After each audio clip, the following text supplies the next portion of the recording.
ترضى يا واسع الكرم. السلام عليكم ورحمة الله وبركاته. بسم الله والحمد لله والصلاة والسلام على رسول الله محمد ابن عبد الله مفتاح باب رحمة الله عدد ما في علم الله صلاة وسلاما دائمين بدوام ملك الله وعلى آله وصحبه ومن والاه أما بعد. Takmir dan jamaah sekalian yang insya Allah kita semua akan terangkat derajat kita ke makom yang terpuji insya Allah.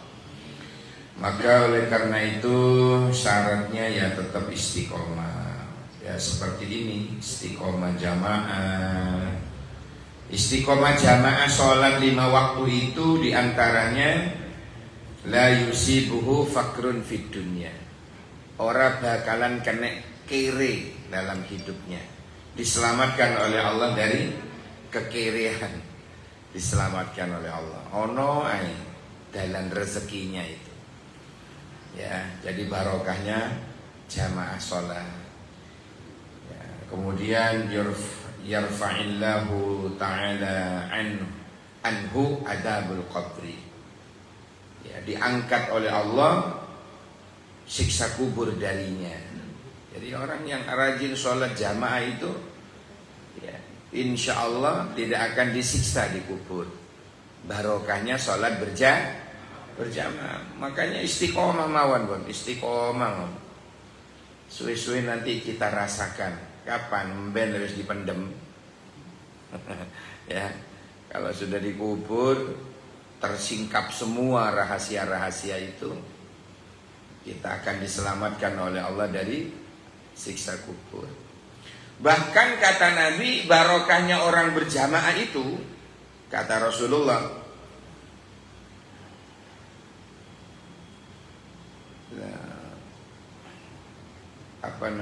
la yu'addibu ya, atau yudkhiluhullahul jannata bila adab wala hisab gitu. Dimasukkan oleh Allah ke dalam surga tanpa diazab, tanpa dihisab terlebih dahulu. Subhanallah, dahsyat sekali.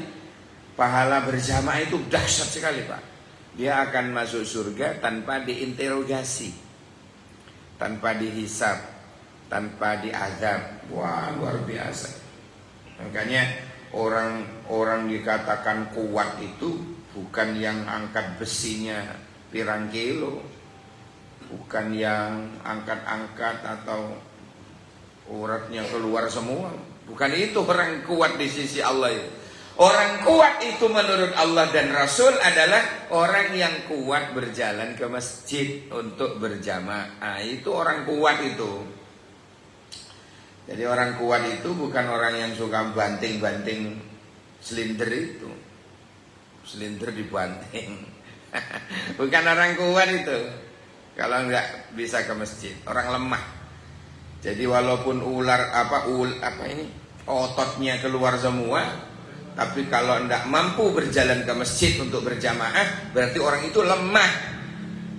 Ini lemah, orang lemah itu. Jadi orang kuat itu sekali lagi, orang kuat di sisi Allah, orang yang kuat berjalan menuju masjid. Orang yang berjamaah itu orang kuat. Baik, kita ngaji Bismillahirrahmanirrahim bersama raditu billahi rabba wa bil islami dina wa bi Muhammadin sallallahu alaihi wasallam nabiyyan wa rasulah. Rabbi zidni ilma warzuqni fahma. Amin ya rabbal alamin. Qala al-imam Ibnu Rajab rahimahullah ta'ala, dawuhnya imam ulama salaf Imam Ibnu Rajab rahimahullah ta'ala, min mazilati qaswatil qalbi, di antara hal-hal yang bisa menghilangkan kerasnya hati. Sebab kerasnya hati itu termasuk min alamatis saqawah. Tanda-tanda orang celaka itu kalau hatinya keras. Tidak mau nerima nasihat, tidak mau nerima mau'idho, tidak mau nerima ya ceramah. Ini mendal semua. Naudzubillah, yaitu tondo-tondo hati keras. Nah, cara menghilangkannya bagaimana? Kasratu dzikrillahilladzi yatawata'u 'alaihil qalbi wal lisan. Ini yang pertama. Banyak berzikir kepada Allah yang diselaraskan antara hati dengan lisannya. Ojo mik lisan tok, la ilaha illallah, la ilaha illallah. Mulutnya ngomong ngono, hati nih ke Matos, ke MUG, ke Juban. Saiki Juban, biyen ana Juban Rondono, ono saiki ana Juban Dudo Keren. Di Batu nih loh. Tempat rekreasi. Ada Juban Putri, Juban Bidadari, macam-macam Juban wakah di Batu itu, tempat rekreasi. Masya Allah. Nah, mulutnya zikir, hatinya melarah kemana-mana. Jangan seperti itu. Ya tawaqa'u 'alaihil qalbi wal lisan. Apa itu? Menyelaraskan. Diselaraskan antara hati dengan lisan ketika kita menyebut nama Allah. Kita ini Masya Allah sampai mau tidur itu loh Pak. Kanjeng Nabi Muhammad dulu manggil putrinya Sayyidah Fatimah, dipanggil, "Nduk sini tak ajari." Nggih Pak, napa Pak?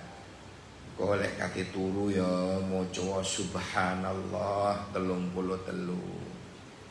Maca alhamdulillah 33. Allahu Akbarnya 34. Jadi genep 100. Nggih Bah. Ulang kondo nang bojone nang Sayyidina Ali. Sayyidina Ali terus ngajari anake Hasan dan Husain. Sini le ajari iki dari mbahmu, dari Rasulullah. Kalau wis kate turu maca ngene lho coba. Kan bukan hanya mari sholat tok, bener ya Pak ya. Kanjeng Nabi sampai ngajari Fatimah zikir ketika mau tidur loh Pak. Allahu Akbar. Kita diajari kalau mau tidur wudhu dulu, ya kan? Orang kalau wudhu terus tidur, selama tidurnya itu dia selalu didoain oleh malaikat. Ya Allah, Allahumma arhamhu ya Allah. Allahumma ighfir lahu, Allahumma arhamhu. Ya Allah ampuni orang ini, sayangi orang ini ya Allah. Gara-gara tidur dalam kondisi berwudu. Memang beda wudunya mau sholat, sampai wudunya mau tidur. Ya, mau tidur kan mesti kelon. Ya apa? Ya nggak apa-apa. Kita niat wudu untuk tidur kok. Sama dengan musafir mau bepergian aja disunahkan wudu. Baru buka pintunya prot. ya, masa mau wudu lagi kan enggak.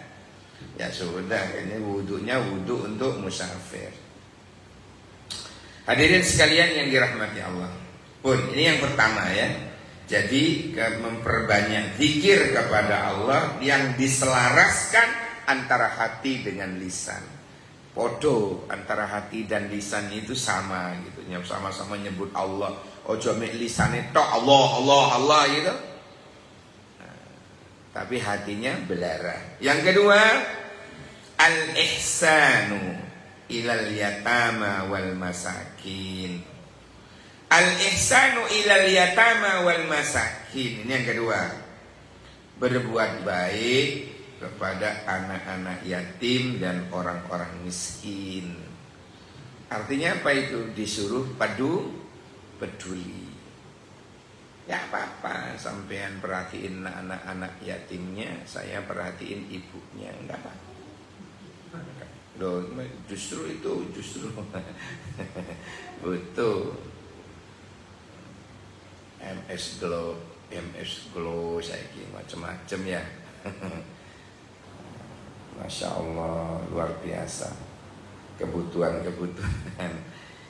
Itu yang kedua, al-ihsan ilal yatama wal masakin.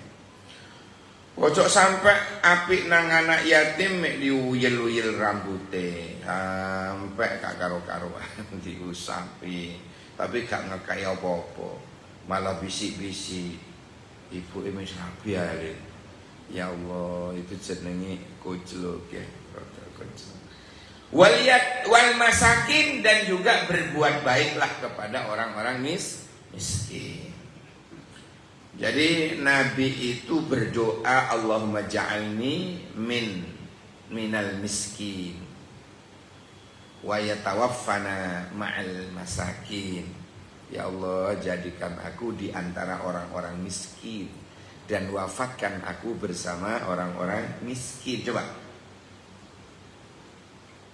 ini doa Nabi loh, sampean gak niru ah. Wong jaluk sugih turun turun kelakon kok njaluk miskin. Kanjeng Nabi termasuk di antara orang-orang yang jaluk miskin, Pak. Minta wafat dalam keadaan miskin. Nabi. Makanya orang yang mengganggu dan tidak baik kepada orang miskin sama dengan mengganggu Rasulullah. Itu. Jadi jangan jadi santuni mereka. Mereka butuh santunan. Yang ketiga, kasratu dzikril maut. Ya, obatnya menghilangkan kerasnya hati itu. Yang ketiga, banyak mengingat kematian. Dulu ada seorang ulama besar zaman tabi'in. Ya, jauh tabi'in. Ada zaman sahabat, ada zaman tabi'in yang mengikuti sahabat, ada zaman tabi'in yang mengikuti orang yang mengikuti sahabat. Itu tabi'in itu ada seorang ulama. Ada ulama yang di depan terasnya itu, Pak, lurusnya pintu rumahnya itu di depan, di teras depan itu dia belikan icing loh, Pak, icing kuburan taruh situ. Istrinya apa, ngomel-ngomel kuburan taruh di kono, wedi lho. Anak-anak yang apa jawaban syekh tadi itu, ulama tadi itu, biar aku setiap membuka pintu itu ndelok kuburan, berarti aku eling mati, aku ben eling mati. Itu rem, Pak. Ya, wong eling mati niku rem. Ngerem awake dhewe. Rem itu biar gak kebablasan. Gitu. Jadi dia itu setiap buka pintunya, setiap buka pintu apa tadi? Pintu rumahnya itu, Pak, dibuka langsung ada kuburan di situ, biar eling mati. Kenapa? Katanya Imam Ibnu Rajab,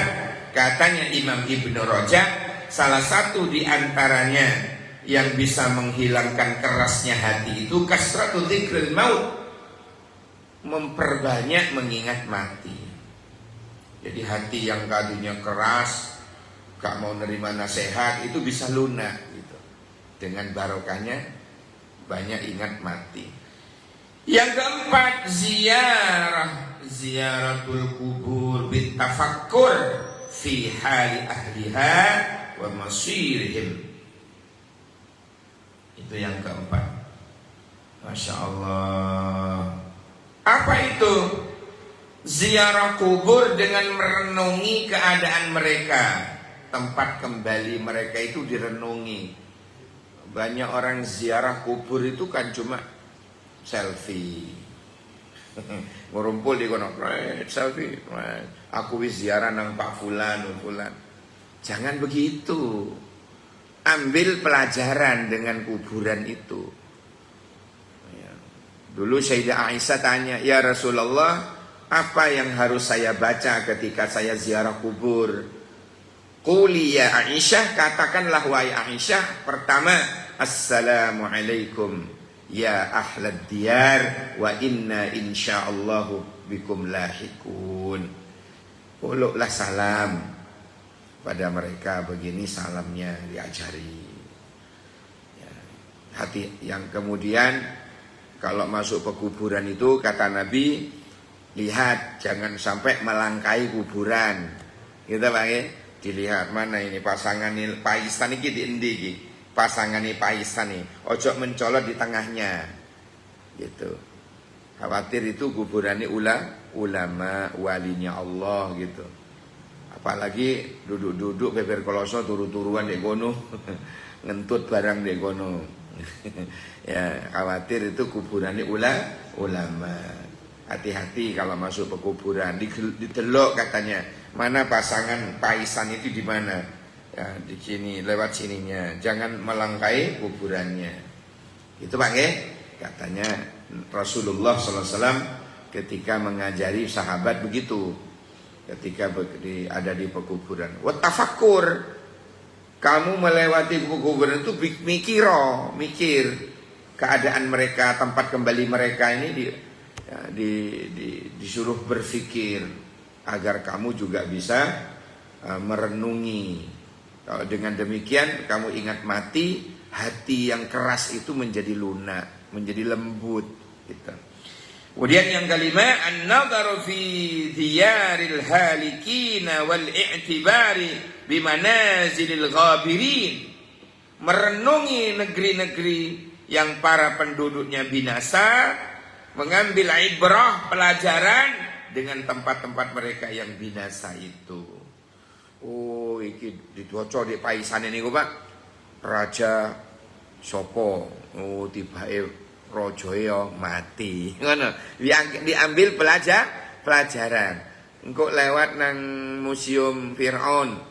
Oh, Firaun iki sing biyen ngaku-ngaku Tuhan. Oh, tiba yo iso mudyar. Misale yang kekal itu hanya Allah. Al-baqa lillah. Al-baqa lillah. Yang kekal itu hanya milik Allah. Lewat lagi ketemu di Paisan no tulisan Raja Abraha yang ingin dulu menghancurkan Ka'bah. Ngerus men, Semerap kuburannya. Pernah ke sana? Apalagi saya. Nggak podo gak taunya. Misalnya ini Raja Abraha.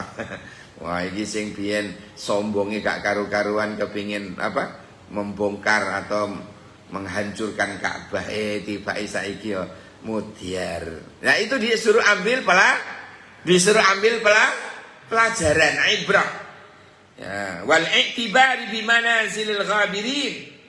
Ya, mengambil ibrah, pelajaran dengan tempat-tempat mereka yang sudah binasa.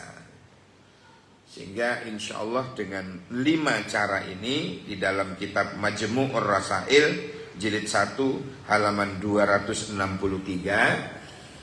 ini dikisahkan dawe Ibnu Rajab seperti ini. Mudah-mudahan kita bisa mengamalkannya sehingga hati kita ini selamat dari kerasnya hati. Allahumma amin ya rabbal alamin. Wakatan ada yang ditanyakan, sebelum saya tutup, saya buka segmen dialog interaktif bebas pulsa. Okay. Boleh, bebas kok Pak, asal sopan. Kenapa? Sampai seneng yang di mana? Yang di syariah, aman. Oh, ragu.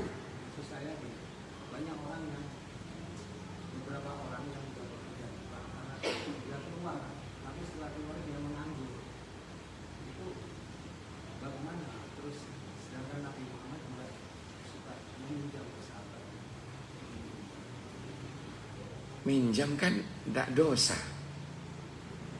Betul. Saya dompet kari, kadung naik mikrolet. Biar pernah begitu Pak. Bingung. Di dalam mikrolet tak delok kono sing kenal. Ya, salin celono. Lain saya salin celono. Dompet ada celono satunya. Moro budal wis.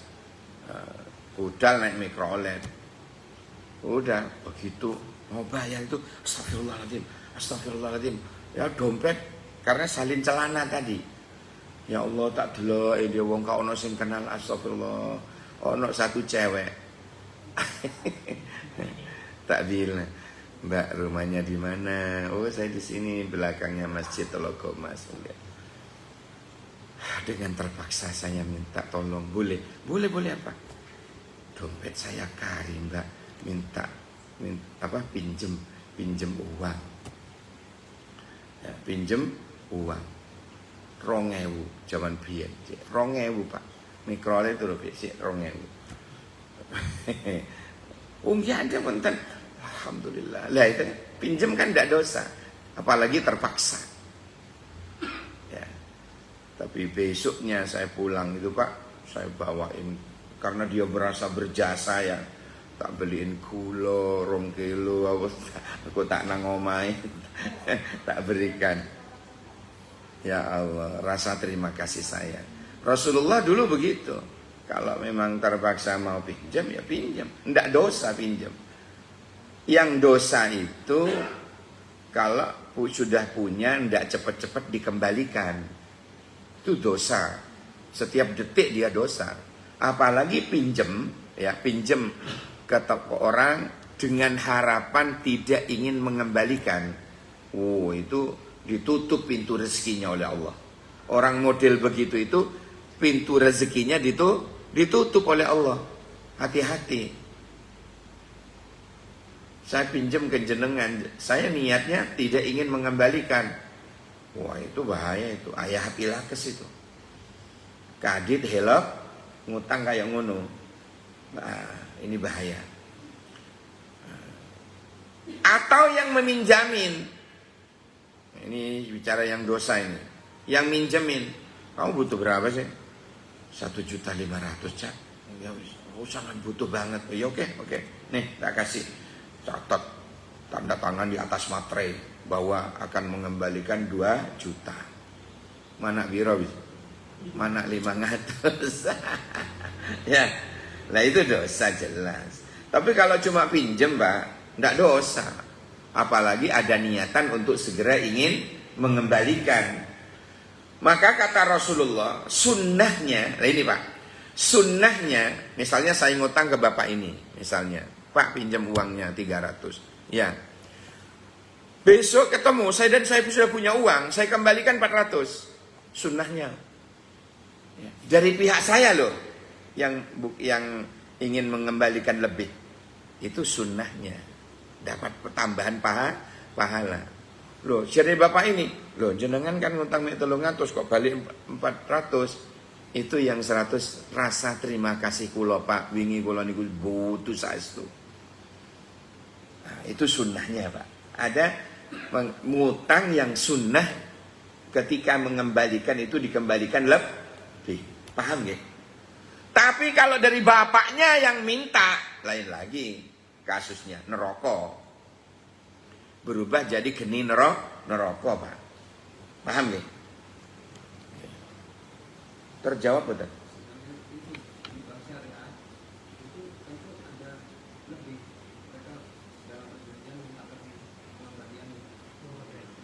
Itu apa namanya istilahnya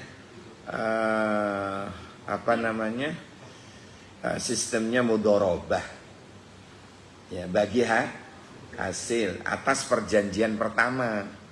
Misalnya perjanjiannya Pak nanti kalau ada hasil 60 pihak bank 40 jenengan pripun jenengan ridho tak? Oh nggih ridho. Karena banknya kan masih bayar parkiran, bayar security, bayar macam-macam lah Pak. Misalnya kalau ada lebih misalnya hasilnya menghasilkan 100, maka si 100 itu 60 bank, 40 nasabah misalnya. Sama-sama ridho, antarodin, tak apa-apa. Lagi hasil. Jadi sampean aku gak ridho aku. Mulia Pak jo nabung dek kene. Mulia aja dek kene. Karena banknya juga butuh uang untuk bayar ini. Paham ya? Kalau yang dipinjam itu lain lagi itu Pak.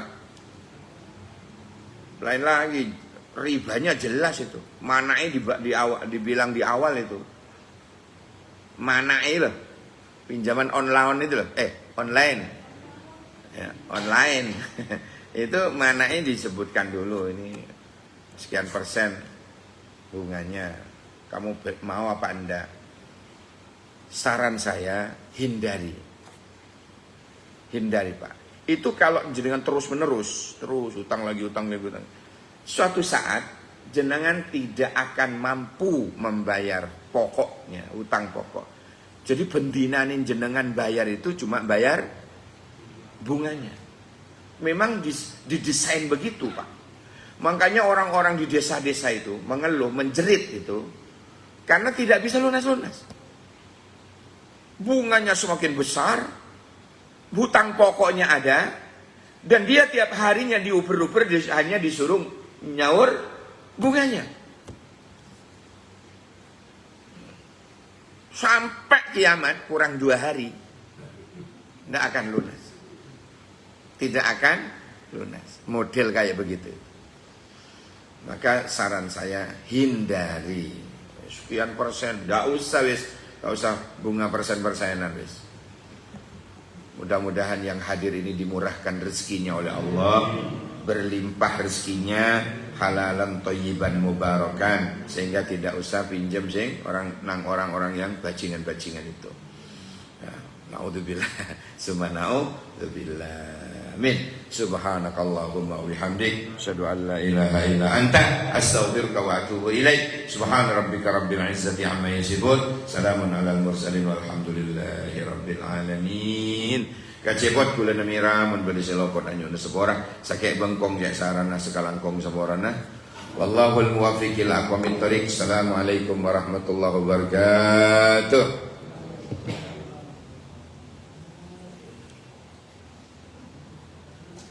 Oh, ini Pak.